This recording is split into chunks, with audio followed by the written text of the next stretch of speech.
Ladies and gentlemen, the President of the United States. Thank you. Please have a seat. Please have a seat, everyone. It is wonderful to be back at GW. I want you to know that one of the reasons that I worked so hard with Democrats and Republicans to keep the government open was so that I could show up here today. I want to make sure that all of you had one more excuse to skip class. You're welcome. I want to give a special thanks to Steven Knapp, the president of GW. I just saw him. Where is he? There he is, right here. We've got a lot of distinguished guests here. A couple of people I want to acknowledge. First of all, my outstanding Vice President, Joe Biden, is here. Our Secretary of the Treasury, Tim Geithner, is in the house. Jack Lew, the Director of the Office of Management and Budget. Gene Sperling, Chair of the National Economic Council, is here. Members of our bipartisan fiscal commission are here, including the two outstanding chairs, Erskine Bowles and Alan Simpson are here. And we have a number of members of Congress here today. I'm grateful for all of you taking the time to attend. What we've been debating here in Washington over the last few weeks will affect the lives of the students here and families all across America in potentially profound ways. This debate over budgets and deficits is about more than just numbers on a page. It's about more than just cutting and spending. It's about the kind of future that we want. It's about the kind of country that we believe in. And that's what I want to spend some time talking about today. From our first days as a nation, we have put our faith in free markets and free enterprise as the engine of America's wealth and prosperity. And more than citizens of any other country, we are rugged individualists, a self-reliant people with a healthy skepticism of too much government. But there's always been another thread running through our history, a belief that we're all connected, and that there are some things we can only do together as a nation. We believe, in the words of the first Republican president, Abraham Lincoln, that through government we should do together what we cannot do as well for ourselves.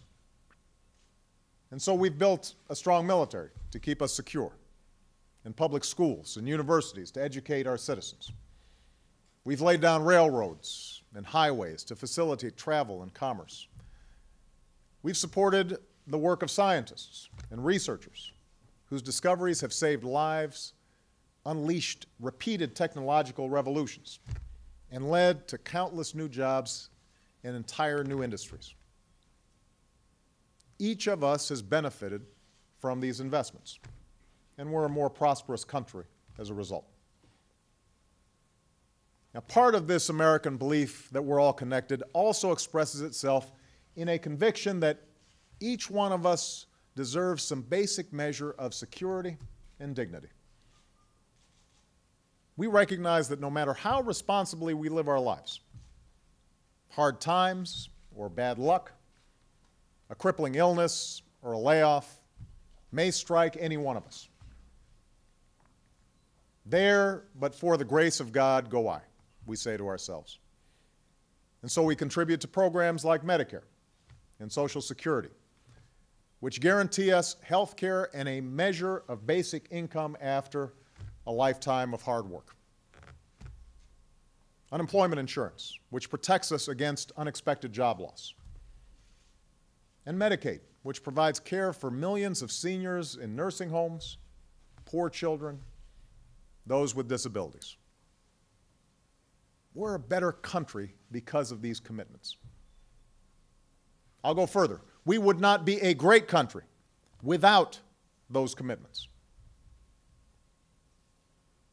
Now, for much of the last century, our nation found a way to afford these investments and priorities with the taxes paid by its citizens.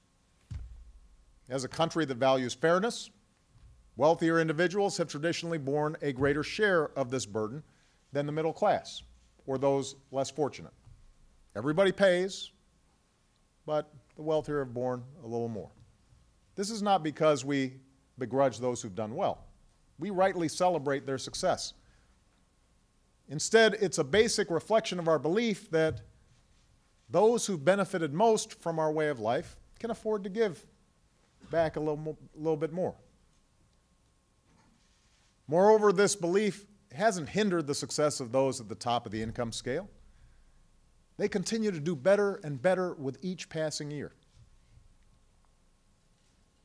Now, at certain times, particularly during war or recession, our nation has had to borrow money to pay for some of our priorities. And as most families understand, a little credit card debt isn't going to hurt if it's temporary. But as far back as the 1980s, America started amassing debt at more alarming levels. And our leaders began to realize that a larger challenge was on the horizon. They knew that eventually the baby boom generation would retire, which meant a much bigger portion of our citizens would be relying on programs like Medicare, Social Security, and possibly Medicaid. Like parents with young children who know they have to start saving for the college years, America had to start borrowing less and saving more to prepare for the retirement of an entire generation. To meet this challenge, our leaders came together 3 times during the 1990s to reduce our nation's deficit. 3 times. They forged historic agreements that required tough decisions made by the first President Bush, then made by President Clinton, by Democratic Congresses, and by a Republican Congress. All 3 agreements asked for shared responsibility and shared sacrifice. But they largely protected the middle class. They largely protected our commitment to seniors. They protected our key investments in our future. As a result of these bipartisan efforts, America's finances were in great shape by the year 2000. We went from deficit to surplus. America was actually on track to becoming completely debt-free, and we were prepared for the retirement of the baby boomers. But after Democrats and Republicans committed to fiscal discipline during the 1990s, we lost our way in the decade that followed. We increased spending dramatically for 2 wars and an expensive prescription drug program. But we didn't pay for any of this new spending. Instead, we made the problem worse with trillions of dollars in unpaid-for tax cuts. Tax cuts that went to every millionaire and billionaire in the country. Tax cuts that will force us to borrow an average of $500 billion every year over the next decade. To give you an idea of how much damage this caused to our nation's checkbook, consider this. In the last decade, if we had simply found a way to pay for the tax cuts and the prescription drug benefit, our deficit would currently be at low historical levels in the coming years. But that's not what happened. And so by the time I took office, we once again found ourselves deeply in debt and unprepared for a baby boom retirement that is now starting to take place. When I took office, our projected deficit annually was more than $1 trillion. On top of that, we faced a terrible financial crisis and a recession that, like most recessions, led us to temporarily borrow even more. In this case, we took a series of emergency steps that saved millions of jobs, kept credit flowing, and provided working families extra money in their pocket. It was absolutely the right thing to do. But these steps were expensive and added to our deficits in the short term. So that's how our fiscal challenge was created. That's how we got here.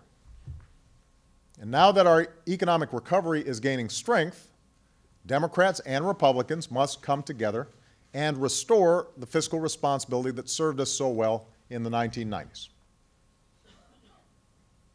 We have to live within our means. We have to reduce our deficit, and we have to get back on a path that will allow us to pay down our debt. And we have to do it in a way that protects the recovery, protects the investments we need to grow, creates jobs, and helps us win the future. Now, before I get into how we can achieve this goal, some of you, particularly the younger people here, you don't qualify, Joe. Some of you might be wondering, why is this so important? Why does this matter to me? Well, here's why. Even after our economy recovers, our government will still be on track to spend more money than it takes in throughout this decade and beyond. That means we'll have to keep borrowing more from countries like China. That means more of your tax dollars each year will go towards paying off the interest on all the loans that we keep taking out. By the end of this decade, the interest that we owe on our debt could rise to nearly $1 trillion. Think about that. That's the interest, just the interest payments. Then, as the baby boomers start to retire in greater numbers and healthcare costs continue to rise, the situation will get even worse. By 2025, the amount of taxes we currently pay will only be enough to finance our healthcare programs, Medicare and Medicaid, Social Security, and the interest we owe on our debt. That's it. Every other national priority, education, transportation, even our national security, will have to be paid for with borrowed money. Now, ultimately, all this rising debt will cost us jobs and damage our economy. It will prevent us from making the investments we need to win the future. We won't be able to afford good schools, new research, or the repair of roads. All the things that create new jobs and businesses here in America. Businesses will be less likely to invest and open shop in a country that seems unwilling or unable to balance its books. And if our creditors start worrying that we may be unable to pay back our debts, that could drive up interest rates for everybody who borrows money, making it harder for businesses to expand and hire or families to take out a mortgage. Here's the good news. That doesn't have to be our future. That doesn't have to be the country that we leave our children. We can solve this problem. We came together as Democrats and Republicans to meet this challenge before. We can do it again. But that starts by being honest about what's causing our deficit. You see, most Americans tend to dislike government spending in the abstract, but like the stuff that it buys. Most of us, regardless of party affiliation, believe that we should have a strong military and a strong defense. Most Americans believe we should invest in education and medical research. Most Americans think we should protect commitments like Social Security and Medicare. And without even looking at a poll, my finely honed political instincts tell me that almost nobody believes they should be paying higher taxes. So because all this spending is popular with both Republicans and Democrats alike, and because nobody wants to pay higher taxes, politicians are often eager to feed the impression that solving the problem is just a matter of eliminating waste and abuse. You'll hear that phrase a lot. We just need to eliminate waste and abuse. The implication is that tackling the deficit issue won't require tough choices. Or politicians suggest that we can somehow close our entire deficit by eliminating things like foreign aid, even though foreign aid makes up about 1% of our entire federal budget. So here's the truth. Around 2/3 of our budget, 2/3, is spent on Medicare, Medicaid, Social Security, and national security. 2/3. Programs like unemployment insurance, student loans, veterans benefits, and tax credits for working families take up another 20%. What's left after interest on the debt is just 12% for everything else.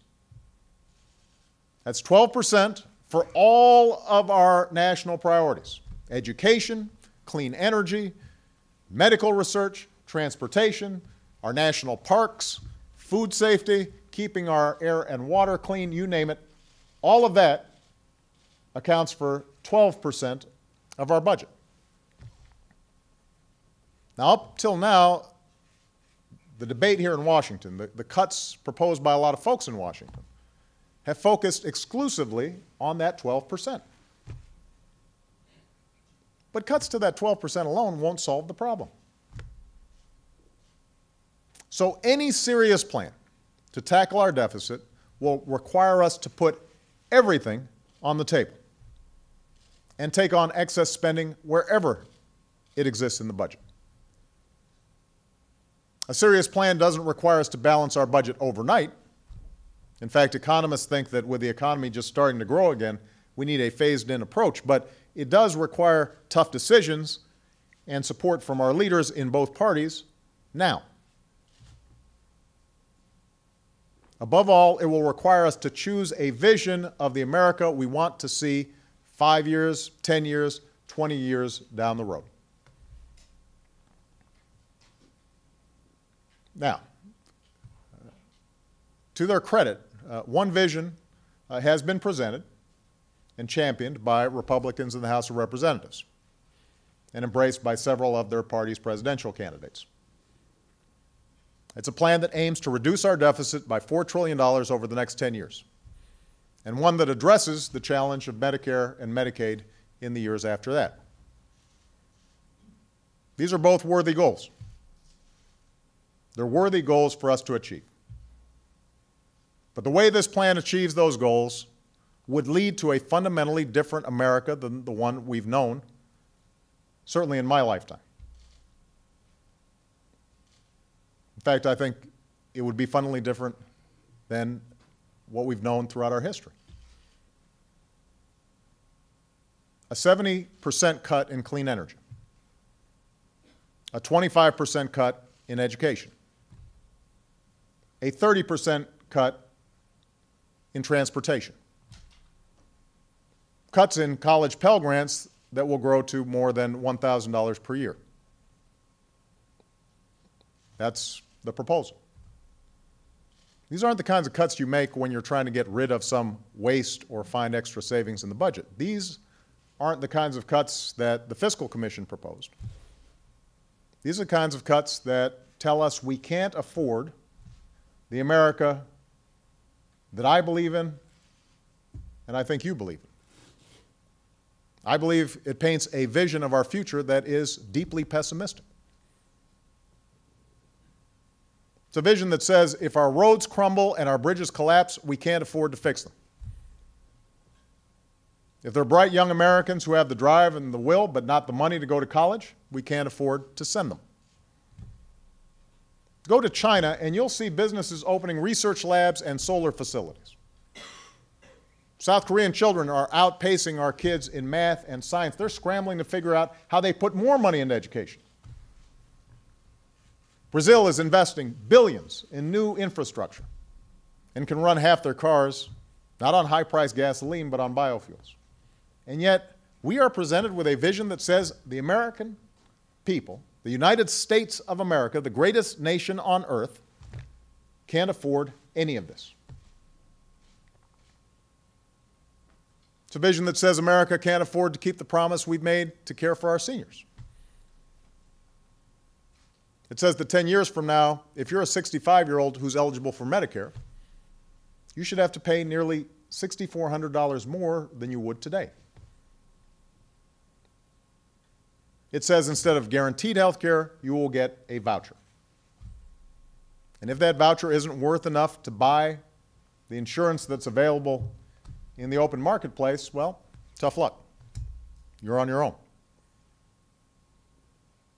Put simply, it ends Medicare as we know it. It's a vision that says up to 50 million Americans have to lose their health insurance in order for us to reduce the deficit.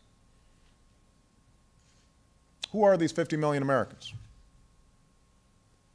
Many are somebody's grandparents, maybe one of yours, who wouldn't be able to afford nursing home care without Medicaid. Many are poor children. Some are middle-class families who have children with autism or Down syndrome. Some of these kids with disabilities the disabilities are so severe that they require 24-hour care. These are the Americans we'd be telling to fend for themselves. And worst of all, this is a vision that says even though Americans can't afford to invest in education at current levels or clean energy, even though we can't afford to maintain our commitment on Medicare and Medicaid, we can somehow afford more than $1 trillion in new tax breaks for the wealthy. Think about that. In the last decade, the average income of the bottom 90% of all working Americans actually declined. Meanwhile, the top 1% saw their income rise by an average of more than $250,000 each. That's who needs to pay less taxes?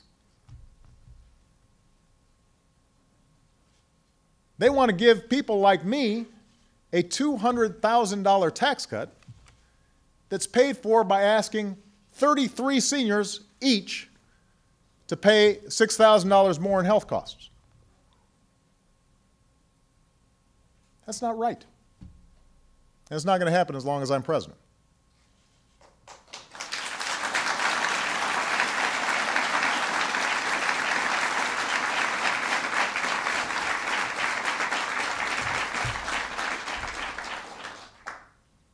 This vision is less about reducing the deficit than it is about changing the basic social compact in America. Ronald Reagan's own budget director said there's nothing serious or courageous about this plan. There's nothing serious about a plan that claims to reduce the deficit by spending $1 trillion on tax cuts for millionaires and billionaires. And I don't think there's anything courageous about asking for sacrifice from those who can least afford it and don't have any clout on Capitol Hill. That's not a vision of the America I know. The America I know is generous and compassionate. It's a land of opportunity and optimism. Yes, we take responsibility for ourselves, but we also take responsibility for each other, for the country we want and the future that we share. We're a nation that built a railroad across a continent and brought light to communities shrouded in darkness. We sent a generation to college on the GI Bill, and we saved millions of seniors from poverty with Social Security and Medicare. We have led the world in scientific research and technological breakthroughs that have transformed millions of lives. That's who we are. This is the America that I know. We don't have to choose between a future of spiraling debt and one where we forfeit our investment in our people and our country. To meet our fiscal challenge, we will need to make reforms. We will all need to make sacrifices. But we do not have to sacrifice the America we believe in. And as long as I'm president, we won't. So today I'm proposing a more balanced approach to achieve $4 trillion in deficit reduction over 12 years. It's an approach that borrows from the recommendations of the Bipartisan Fiscal Commission that I appointed last year, and it builds on the roughly $1 trillion in deficit reduction I already proposed in my 2012 budget. It's an approach that puts every kind of spending on the table, but one that protects the middle class, our promise to seniors, and our investments in the future. The first step in our approach is to keep annual domestic spending low by building on the savings that both parties agreed to last week. That step alone will save us about $750 billion over 12 years. We will make the tough cuts necessary to achieve these savings, including in programs that I care deeply about. But I will not sacrifice the core investments that we need to grow and create jobs. We will invest in medical research. We will invest in clean energy technology. We will invest in new roads and airports and broadband access. We will invest in education. We will invest in job training. We will do what we need to do to compete, and we will win the future.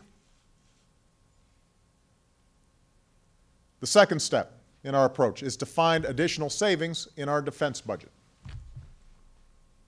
Now, as Commander-in-Chief, I have no greater responsibility than protecting our national security. And I will never accept cuts that compromise our ability to defend our homeland or America's interests around the world.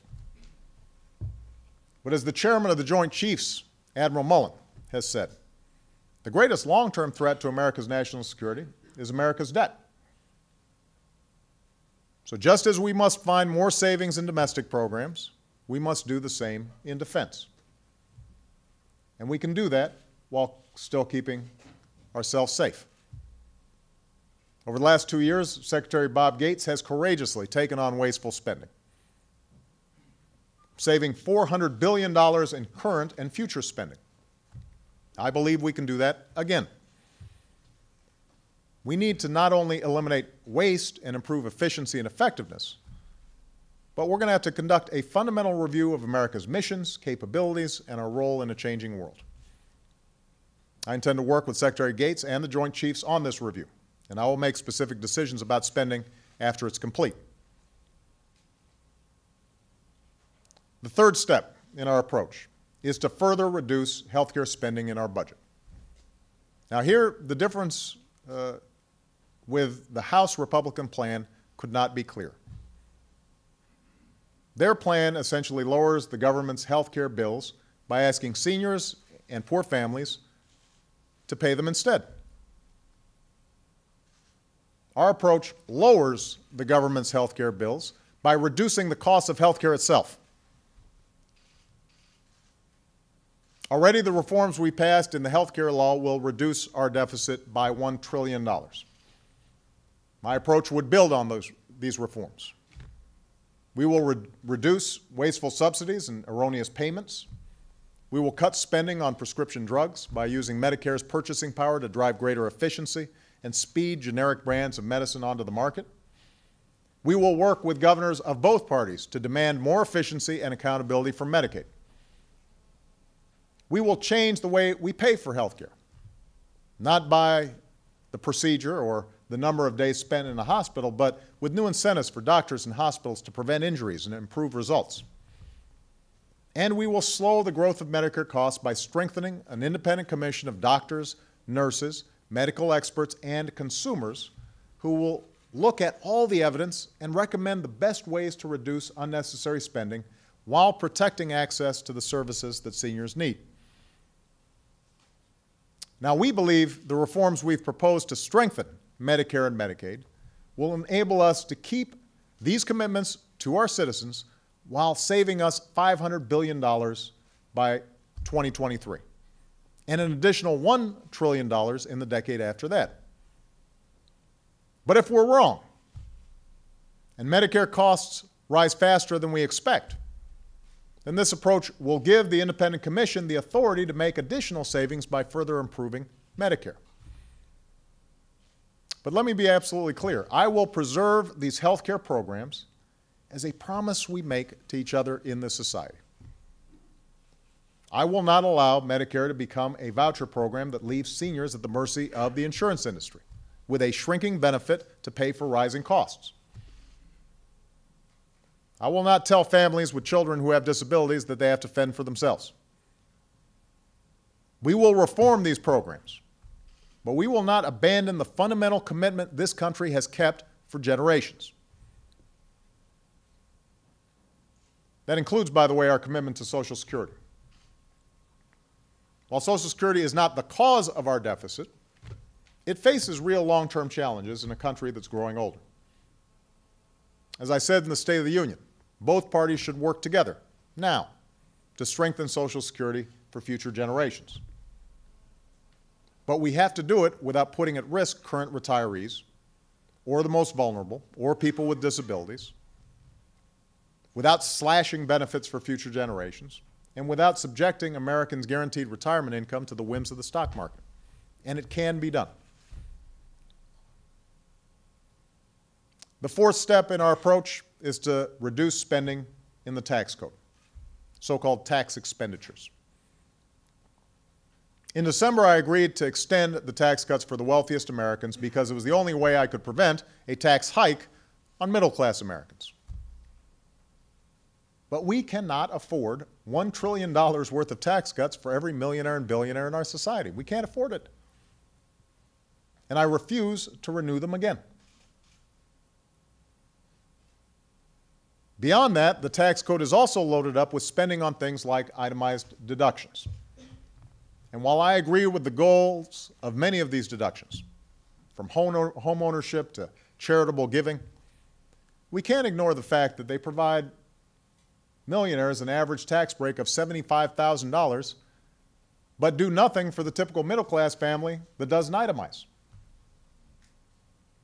So my budget calls for limiting itemized deductions for the wealthiest 2% of Americans, a reform that would reduce the deficit by $320 billion over 10 years. But to reduce the deficit, I believe we should go further. And that's why I'm calling on Congress to reform our individual tax code so that it is fair and simple, so that the amount of taxes you pay isn't determined by what kind of accountant you can afford. I believe reform should protect the middle class, promote economic growth, and build on the Fiscal Commission's model of reducing tax expenditures so that there is enough savings to both lower rates and lower the deficit. And as I called for in the State of the Union, we should reform our corporate tax code as well to make our businesses and our economy more competitive. So this is my approach to reduce the deficit by $4 trillion over the next 12 years. It's an approach that achieves about $2 trillion in spending cuts across the budget. It will lower our interest payments on the debt by $1 trillion. It calls for tax reform to cut about $1 trillion in tax expenditures, spending in the tax code. And it achieves these goals while protecting the middle class, protecting our commitment to seniors, and protecting our investments in the future. Now, in the coming years, if the recovery speeds up and our economy grows faster than our current projections, we can make even greater progress than I've pledged here. But just to hold Washington and to hold me accountable and make sure that the debt burden continues to decline, my plan includes a debt fail-safe. If by 2014 our debt is not projected to fall as a share of the economy, if we haven't hit our targets, if Congress has failed to act, then my plan will require us to come together and make up the additional savings with more spending cuts and more spending reductions in the tax code. And that should be an incentive for us to act boldly now, instead of kicking our problems further down the road. So this is our vision for America. This is my vision for America. A vision where we live within our means while still investing in our future. Where everyone makes sacrifices, but no one bears all the burden.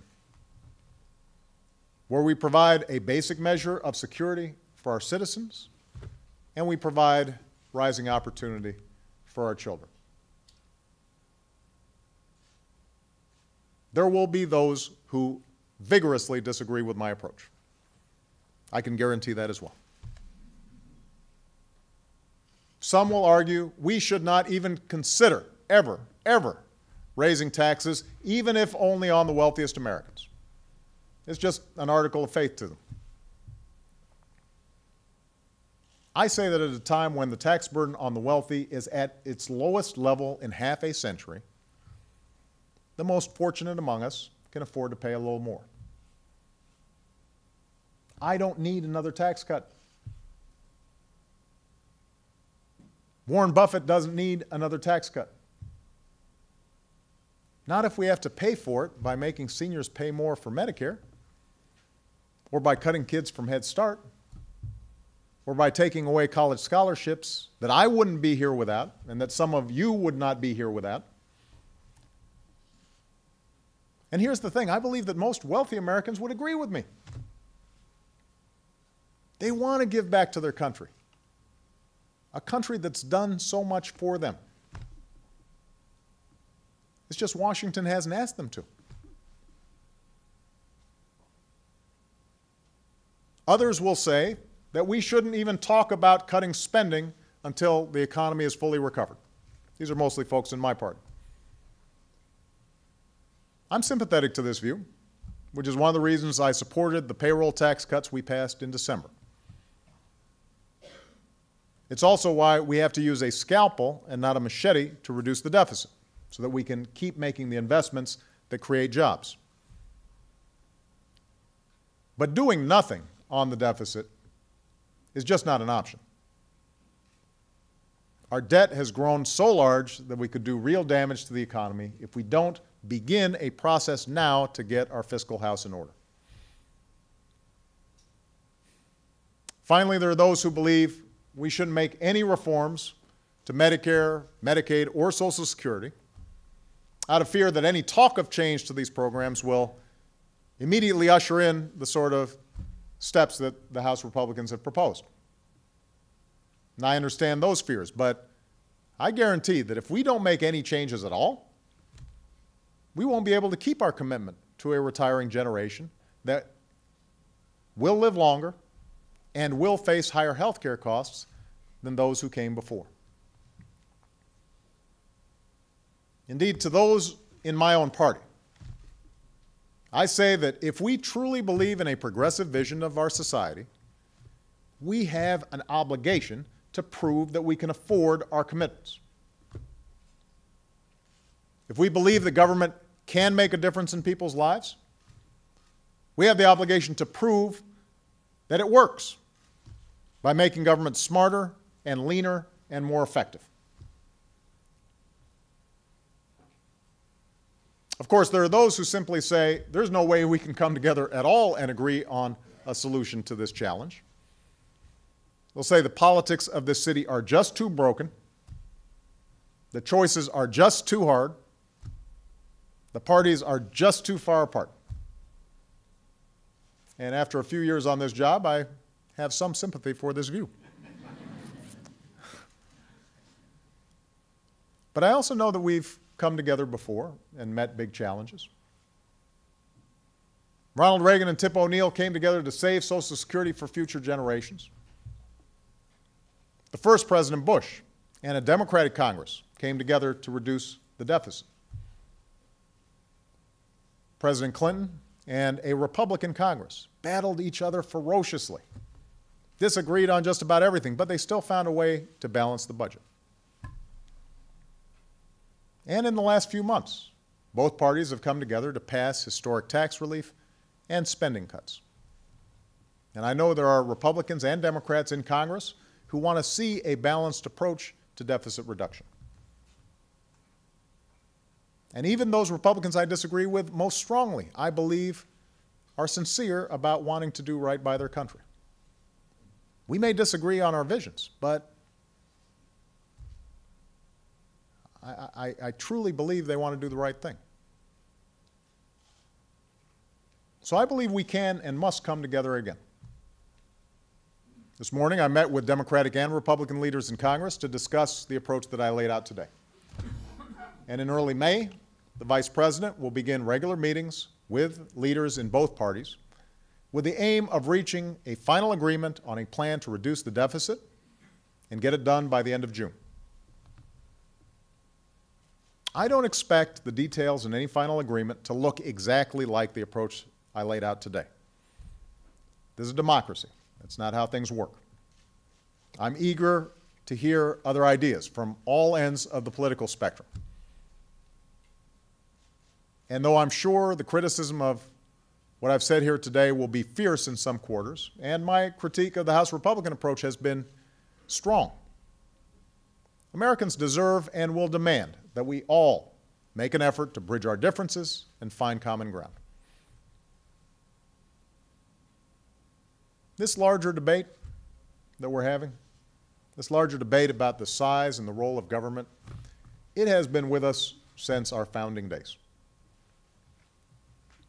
And during moments of great challenge and change, like the one that we're living through now, the debate gets sharper and it gets more vigorous. That's not a bad thing. In fact, it's a good thing. As a country that prizes both our individual freedom and our obligations to one another, this is one of the most important debates that we can have. But no matter what we argue, no matter where we stand, we've always held certain beliefs as Americans. We believe that in order to preserve our own freedoms and pursue our own happiness, we can't just think about ourselves. We have to think about the country that made these liberties possible. We have to think about our fellow citizens with whom we share a community. And we have to think about what's required to preserve the American dream for future generations. This sense of responsibility to each other and to our country, this isn't a partisan feeling. This isn't a Democratic or a Republican idea. It's patriotism. The other day I received a letter from a man in Florida. He started off by telling me he didn't vote for me, and he hasn't always agreed with me. But even though he's worried about our economy and the state of our politics, here's what he said. He said, "I still believe. I believe in that great country that my grandfather told me about. I believe that somewhere, lost in this quagmire of petty bickering on every news station, the American dream is still alive.